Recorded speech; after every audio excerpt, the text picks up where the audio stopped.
Doni t'ju tregoj tani pjesën e fundit, Thesarin Alibabës. Thesari është më tutje, po kjo është pishina e mbyllur e Amadeus Palas. Unë nuk e di se çfarë mrekullie mund t'jetë. Shiheni e gjithë dyshemeja me një, po e quajmë mozaik, që ishin dhe banjat sipër. Kjo është pishina e madhe, 25 me 10 afërsisht. Po, 25 me 10. Pra gjysmë olimpike, këtu jam në pjesën e pishinës, këtu duhet jetë ujë normalisht. Këtu është ujë, po. Fillojnë shkallët për të hyrë në pjesën e parë të pishinës, Eksakt. ku mund të rrinë fëmijët është më e vogël. Fëmijët, po. Pjesa e xhakucit, që pas ka 8 vatra, 6 vatra shfryrje, 2, 4, 6 edhe 8 të tjera, 10 tjera poshtë. Pra kjo është xhakuci. Dhe pastaj zbritet në pishinën e cila që ka mermer dhe pishina. Jo, nuk është mermer, është... Kjo është mermer? Kjo është mermer, po. Kjo është mermer, po. Kjo është xham pastaj. Jo, është një plak qeramike. Që është për të përballuar klorin edhe pasetin. Shiheni çfarë pishine. Më e pastër. Por çfarë do thotë? Kur ngre kokën sipër, shiheni tavanin që gjendet mbi pishinë. Duket sikur je në një botë tjetër. Shiheni, dhe nëse je në këtë drejtim, ke të gjithë vitrazhet që vinë këtu, shiheni gjithë dritaret me vitrazh, dhe gjëja më e rrallë po do dalë jashtë ju tregoj, është butrinti përballë. Në pjesën përballë, shiheni butrintin në mur, është kalaja e krujës në anë, dhe Apollonia në 3D me një gjë të rrallë që duhet ta dini, që nga çdo anë që të vërtitesh në sallë duket sikur Apollonia e shef përballë. Ju ndjek mbrapa. Të gjitha punët e tjera, po duhet të prek me dorë, t'ju tregoj, janë me gdhëndje. Është punuar e gjitha me dorë. Me dorë, çdo gjë është me dorë. Kjo është pishinë, imagjinoni që do jetë e mbushur me ujë edhe të ngjitesh në mermer në pishinë. Kjo është pjesa e kalasë Petrelës. Shifeni, është e gjitha me bazorelief. Po, bazorelief. Pra, është e punuar me dorë, është shive. Me dorë, çdo gjë është me dorë. Është punuar e gjitha me dorë, edhe e gjitha me stuko. Ja do t'ju tregoj tani si punohet. Shifeni, gjithë pjesa tjetër, pjesa e Amadeus Palas, sahati i famshëm i Tiranës, shive si punohet me stuko. Puna mbar. Si kalove? Me stuko të gjithën, ë? Me kollë, e gjitha. Çfarë mrekullie. Edhe kalaja e Shkodrës, Rozafati, shiheni tani se si janë test mbar. Shiheni se si janë punimet. Janë prap bazorelief me gur. Gurët janë marrë gur shqiptar. Me gur shqiptar, po. Me gur shqiptar të gjitha. Shiheni edhe këtu me guaska. Me gur shqiptar të gjitha. Me vazo i lire, modele i lire. Vazo i lire, po. Dhe e gjithë kjo pjesë është, shive, e njëjtë, shif çfarë dyshemeje që ka. Është spektakolare. Tani shkojmë pjesën tjetër. Vetëm mua tavani më maniti, shif çfarë bojqelli turkuaze që ka. Është e pabesueshme. Është gati e pabesueshme. Do shkojmë të shohim tani banjën turke, saunën dhe thesarin e skulpturave. Kjo është një pjesë e jashtëzakonshme e pishinës, shive e gjitha. Thash, po t'i vish rrotull Apollonis, të duket sikur në gjithë kohën e ke përballë. I paske dhe shtektimin e rosave, edhe pelikanin kaçurel, edhe këto janë detaje nga pjesat... Këto detaje janë dekore nga pjesët tona të hotelit, dekoreve të ndryshme. Janë të gërshetuara, për shembull. Sa të bukura. Për shembull, vetëm një ide, një pjesë të tillë neve mund ta bëjmë edhe letër morale, të bëjmë modelimin e letrës morale. Po me dorë. Është e bërë me dorë, e lyer me dorë gjithë. Nesër mund të prodhojmë letra morale çfarë duam ose produktet e tjera. Këtu do jetë recepcioni, besoj? Po, ky është recepcioni i pishinës, ku do jetë... Sa bënde mban pishina?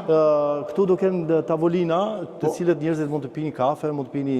Sa do ketë dhe pishinë të hapur për jashtë? Do ketë dhe pishinë të jashtë. Do ketë jashtë, si fazë e dytë, por për momentin... Ecim më tutje për të parë një gjë të rrallë. Këto janë dushet. Këto janë dushet, po. Pjesa e dusheve. Po, shifeni mo i gjithë, është e pamundur. I gjithë muri është mozaik mermeri dhe oniksi. Sa copa mermer ke përdorur? Shumë, Miliona. Shumë, Miliona. Shiheni tani edhe mozaikun e poshtëm, ky është në gurë. Ky është terracer.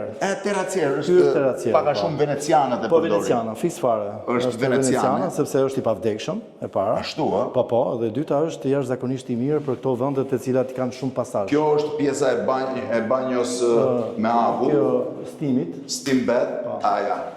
Është steam bathi, i cili është i gjithi me këtë. Pra ti do kesh pishin të mbyllur dhe të hapur. Po, do kemi pishin të mbyllur dhe të hapur. Ecim këtej, mua ky mozaiku më lë pa mend. Më manit, shiheni tani banjon turke. Mos më thoni që keni parë ndonjë gjë më të bukur. Kjo është banjo turke, e cila ka tavolin mermeri që në fakt nuk është tavolina, po është vendi ku ti shtrihesh për të bërë masazhin e banjos turke. Pra kjo është pjesa ku shtrihesh. E gjithë banja turke është me mermer, krema Murphy do të jetë ky, dhe me mermer të tjerë të vendosur me waterjet. Me waterjet, po. Me waterjet. E me gjithë një dysheme mermeri spektakolare, shihet dysheme e mermerit, të gjithën tu do t'jenë besoj dalje e vaskave të ujit, të ngrohtë dhe të ftohtë, po avulli nga do dali? Avullin këtu nga poshtë kemi. Është nga poshtë. Avulli del nga poshtë, shiheni çfarë mrekullie, të vish në një banjë turke si kjo, duket si e pabesueshme. Dhe shiheni si është dhe tavani gjithi me mozaik. Tu do të jenë qelq, këto do të jenë qelq besoj. Po, ato janë qelq. Janë qelq. Sa lloje materiali është përdorur? Mermer, qelq. Mermer, qelq, çdo shumë lloje, shumë lloje. Varet nga dhe si banjë turke është relativisht e madhe.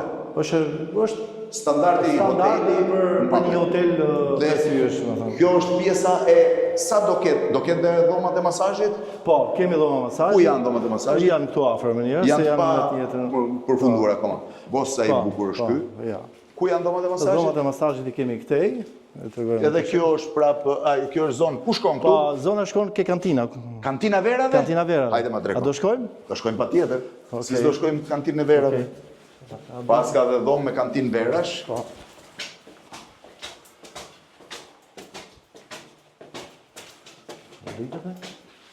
Dhe tani, wow. Kjo është kantina Verave. Kjo është kantina Verave. E bërë gjitha me tull. Po, me tull të vërtet. Me tull reale. Tull reale, po. Tull reale. Po që nga e madhe. Këtu është e madhe. Këtu do bëhet një salon tradicional shqiptar, me një sofrë si që kemi zakon. Sofrë mesi. Sofrë mesi. Po vazhdojmë ka të këtej? Po, vazhdojmë këtej. Do sjellësh vera, po, kokën, po. Do sjellësh vera nga gjitha... Vera do sjellim nga gjitha vendet të ndryshme. Edhe shqiptare?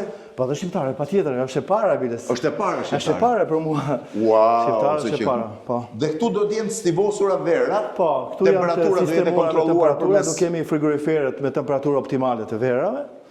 Dhe këtu mund të bëhet një salon degustacioni ku njerëzit mund të pinë diçka, fantastik. Të bëjnë një degustim. Wow. Dhe tani shkojmë poshtë, shohim dhomat e masazhit dhe mbas tyre do ju çoj tek veprat e artit. Por na doli pjesë e 5 vepra artit. Po. Pra këtu ecim.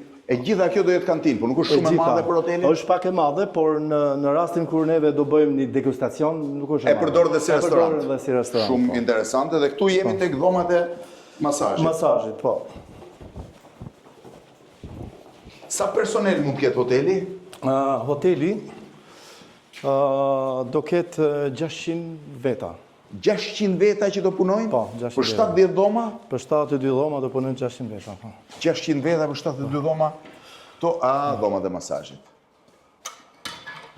Dhomat e masazhit do t'jenë të ndara e njëjta punim, vetëm ndryshoka pak mozaiku, që nga i kuq me të bardhë, dhe këto do t'jenë dhomat standarde bashkë me dushim. Po, exakt. Shive çfarë punimin vitrazh. Është i pa imagjinueshëm. Shive, është i gjithë i bërë me dorë. Dhe shiheni pak kur je i shtrirë në krevat se çfarë tavani shef sipër. Eksakt. Besim, duhet të jesh i çmendur të bësh këtë. Do është pasion. Normal nuk jesh. E vetmja gjë e sigurt është që kjo normal nuk mund të jetë. Kjo është dhoma e masazhit. Tani doni t'ju çoj atje. Besimi do thotë Sezam hapu, do hapet një derë dhe ne do hymë në një nga gjërat më të rralla që mund gjesh në Shqipëri, s'është në çudi, vetëm muzeumet e famshme të botës mund të kenë një bodrum tillë. Shkojmë ta shohim.